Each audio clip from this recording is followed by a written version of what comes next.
उठो, जागो और तब तक नहीं रुको जब तक लक्ष्य प्राप्त ना हो जाए। जी हाँ, आज हम बात करेंगे उनकी जो 19वीं सदी के महान विचारक रहे और युवा शक्ति के प्रतीक भी। वो एक ऐसे अद्भुत सन्यासी थे जिन्होंने 7 समुंदर पार भी भारतीय संस्कृति को एक अलग पहचान दिलवाई।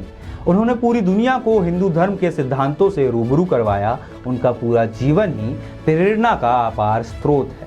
अब तक तो आप समझ ही गए होंगे, मैं बात कर रहा हूँ महान सन्यासी स्वामी विवेकानंद की। नमस्कार, मेरा नाम है निखिल और आप देखना शुरू कर चुके हैं चेतना मंच का इतिहास से जुड़ा हुआ खास कार्यक्रम डेट। आज के इस एपिसोड में हम बात करने जा रहे हैं स्वामी विवेकानंद। हर साल 12 जनवरी को स्वामी विवेकानंद जयंती मनाई जाती है। देश में विवेकानंद की जयंती को राष्ट्रीय युवा दिवस के रूप में मनाया जाता है। स्वामी विवेकानंद जी का जन्म 12 जनवरी 1863 को कोलकाता में हुआ था। उनके बचपन का नाम नरेंद्रनाथ दत्त था। बहुत कम उम्र में ही नरेंद्रनाथ ने अध्यात्म का मार्ग अपना लिया। आध्यात्मिक मार्ग अपनाने के बाद उनको स्वामी विवेकानंद के नाम से भी जाना जाने लगा। इनके पिता कलकत्ता हाईकोर्ट में एक वकील थे और माता धार्मिक विचारों की महिला थी। स्वामी विवेकानंद का जन्म दिवस हर वर्ष रामकृष्ण मिशन के केंद्रों पर, रामकृष्ण मठ और उनकी कई शाखा केंद्रों पर भारतीय संस्कृति और परंपरा के अनुसार पूरे धूमधाम से मनाया जाता है। इसे आधुनिक भारत के निर्माता स्वामी विवेकानंद के जन्मदिवस को याद करने के लिए मनाया जाता है। तो चलिए आज हम जानते हैं स्वामी विवेकानंद से जुड़े कुछ रोचक और उनके अनसुने प्रसंग। पहला, 25 साल की उम्र में धारण किया संन्यास। छोटी उम्र से ही स्वामी विवेकानंद को अध्यात्म में रुचि हो गई थी।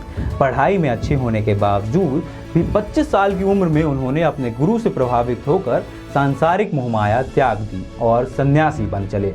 संन्यास लेने के बाद उनका नाम विवेकानंद पड़ा। स्वामी विवेकानंद ने 1857 में कोलकाता में रामकृष्ण मिशन की स्थापना की थी। वहीं 1898 में गंगा नदी के किनारे बेलूर में रामकृष्ण मठ की भी स्थापना की थी। दूसरा, जब शिकागो में पूरे 2 मिनट तक बजती रही तालियां। 11 सितंबर 1893 में अमेरिका में विश्व धर्म महासभा का आयोजन हुआ।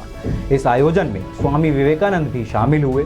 यहाँ उन्होंने अपने भाषण की शुरुआत हिंदी में ये कहकर की कि अमेरिका के भाइयों और बहनों, विवेकानंद जी के भाषण पर आर्ट इंस्टीट्यूट ऑफ शिकागो में पूरे 2 मिनट तक तालियां बजती रहीं, जो भारत के इतिहास में एक गर्व और सम्मान की घटना के तौर पर दर्ज है। इसी भाषण के बाद दुनिया उनकी आध्यात्मिक सोच और दर्शन शास्त्र से प्रभावित हुई।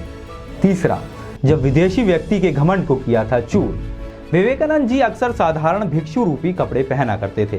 एक दिन इसी को पहनकर वो विदेश में घूम रहे थे। उनके कपड़ों ने एक विदेशी का ध्यान अपनी ओर खींचा। उस विदेशी ने चिढ़ाते हुए विवेकानंद जी की पगड़ी तक खींच ली। विदेशी की इस हरकत के बाद उन्होंने स्पष्ट अंग्रेजी में ऐसा करने का कारण पूछा तो वो विदेशी बिल्कुल चौंक गया। उस विदेशी को ये समझ नहीं आ रहा था कि साधु के रूप में इस व्यक्ति को इतनी अच्छी अंग्रेजी आखिर आती कैसे है। फिर उसने विवेकानंद से पूछ ही लिया कि क्या आप शिक्षित व्यक्ति हैं। तब स्वामी विवेकानंद जी ने विनम्रता से कहा, हाँ, मैं पढ़ा लिखा हूँ और एक सज्जन व्यक्ति हूँ। तब विदेशी ने कहा कि आपके कपड़े देखकर तो नहीं लगता कि आप सज्जन व्यक्ति हैं। इस बात पर स्वामी विवेकानंद ने जवाब देते हुए कहा कि आपके देश में एक दर्जी व्यक्ति को सज्जन बनाता है, लेकिन मेरे देश में व्यक्ति का व्यवहार उसे सज्जन बनाता है। ऐसा जवाब सुनकर उस विदेशी को शर्मिंदगी महसूस हुई और अपनी गलती का एहसास हुआ। इस तरह के न जाने उनके कितने प्रसंग हैं जो कि उनको महान बनाते हैं और यही वजह है कि आज पूरी दुनिया में उनको पूरे आदर और सम्मान की नज़र से देखा जाता है। आज उनकी जयंती पर पूरी चेतना मंच की टीम उनको नमन करती है। अभी के लिए मैं आपसे विदा लेता हूँ। तब तक के लिए आप अपना ख्याल रखिएगा।